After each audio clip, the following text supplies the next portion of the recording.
Good morning, USA, and welcome to another episode of the Burn Your Bus Show. Unshaved, unbathed, uncouth, ungruntled. There you go. Happy Monday morning. Have a slurp, pull up a chair, get comfortable, and let's visit the Tim Black Show. Tim Black has some problems with Elizabeth Warren's being endorsed by the Working Families Party. This is what Tim has for us. Yeah, well, if you don't know by now. They endorse Elizabeth Warren. They endorse Elizabeth Warren because we all know how she wants to get money out of politics. I mean, at least in the primary, but in the general, give me all the money you got.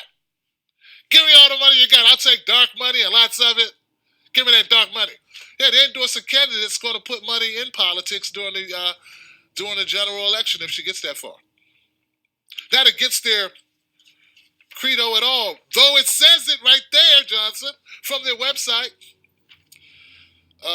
He spent the first few minutes of his show talking about how, from the website, about the Working Families Party, he noted multiple instances of synergy between Bernie Sanders and the way the Working Families Party has put their values out for the public. It's pretty obvious that they want to get money out of politics, that they want to run candidates outside of the two-party system, such as Bernie Sanders. And so he's already pointed out the hypocrisy between their stated values and they're not choosing to endorse Bernie again this time. She's got a good criminal justice reform package, but it's not as robust as Bernie's. Doesn't end cash bail and cut sentencing and legalize marijuana. It's not as far-reaching and wraparound as Bernie's criminal justice reform package. It's like Bernie light criminal justice reform package. And when we talked about higher wages, Bernie being the guy who put all the heat on Walmart and Disney to raise their wages to livable wages, who's been pounding his chest and put up a website of shame for the 1% bastards who bilk us, who rob us, who underpay workers and pay themselves so much more in commissions and bonuses, what have you. Instead of them supporting that guy this time out, they go with Elizabeth Warren. Now, there's been some people who wrote about it. You know, I've seen some articles. They said how the Bernie bros are so pissed off. Now, see, what you don't understand is we're not pissed off about it. We just know what time it is. Yeah, we know what time it is. Like, what time is it, Jim? Working Families Party, if you see a sharp decline in your ranks, that's what time it is. You'll know why. I mean, it could be the super delegate-like system that you have of casting votes, where organizers' votes count more than members.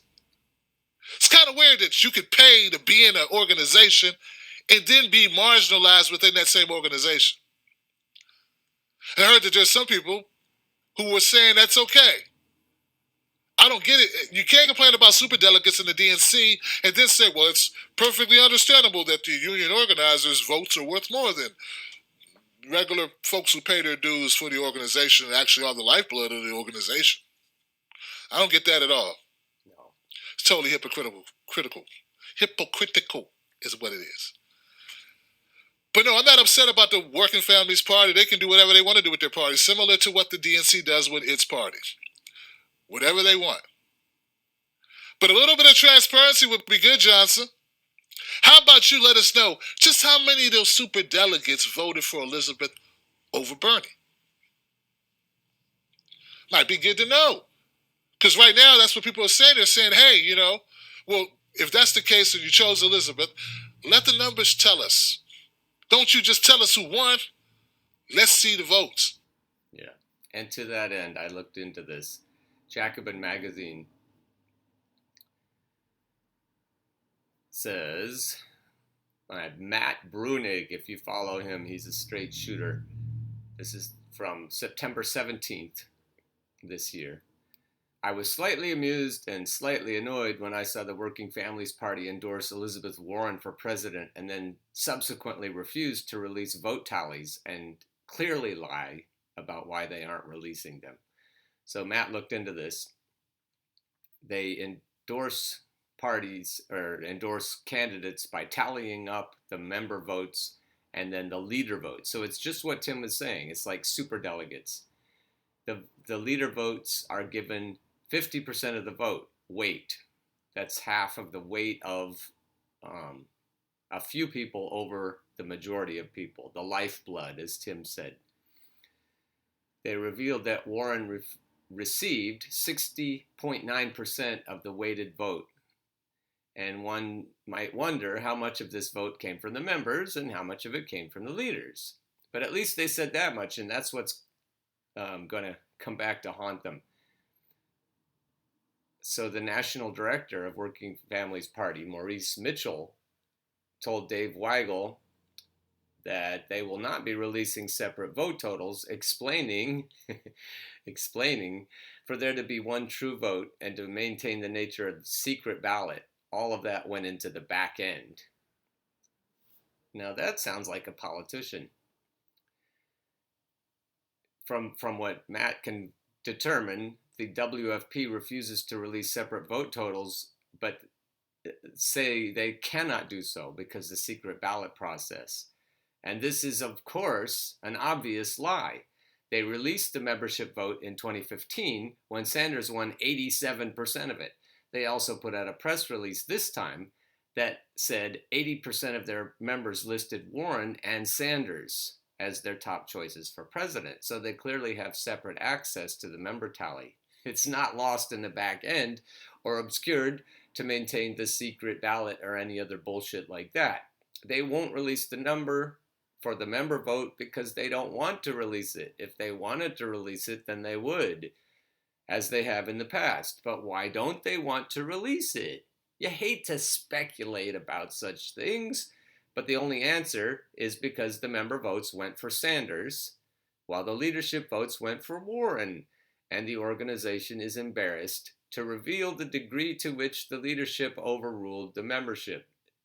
Why would they be so reticent to release those numbers? Because they know it smells like shit, and they know the rest of us will smell that smell, and thanks to Matt, we already smell it. Now, we don't know how stark the vote split was, but we're from what the math he's done here, he says, we don't know for sure because they won't release the information, but the figures they have released allow us to do some math to back out some ballpark figures. We know 80% voted for Warren or Sanders, and 60.9% of the weighted vote went for Warren. And if that's true, then the following graph shows what percentage of WFP leaders had to vote for Warren to achieve this outcome by what percent of WFP members voted for Warren, if the rank and file members. So if 22% voted for Warren, then 100% of the WFP leaders had to vote for Warren. So sliding that scale up and down. On the flip side, if 80% voted for Warren, then only 41.8% of the leaders had to vote for Warren to achieve their desired outcome, which is to stay connected to the Hillary Clinton side of the party and not to the Bernie Sanders side of the party. If you believe, as is obvious, that the reason WFP won't release a membership vote is this time is because Warren did not win the membership vote, then this means Warren got anywhere from 22 to 40% of the member vote. 22 to 40%. So the best she could have done is 40%. That would mean 60% of the membership voted for Bernie. And then they had to make up the difference with the superdelegates, so-called by Tim Black. That's pretty sick. So, there you have it. That's why the Working Families Party should expect a drastic decrease in their numbers. And that's why we should do the same thing with the DNC. It's rigged. It's obviously in favor of keeping the people in power in power. And so uh, this Working Families Party that's supposed to be working for families is a sham. It's the same as my own union, APSCUF. We have a teachers union in the state of Pennsylvania that's supposed to be working for faculty and coaches, a bargaining unit that covers the entire state of Pennsylvania.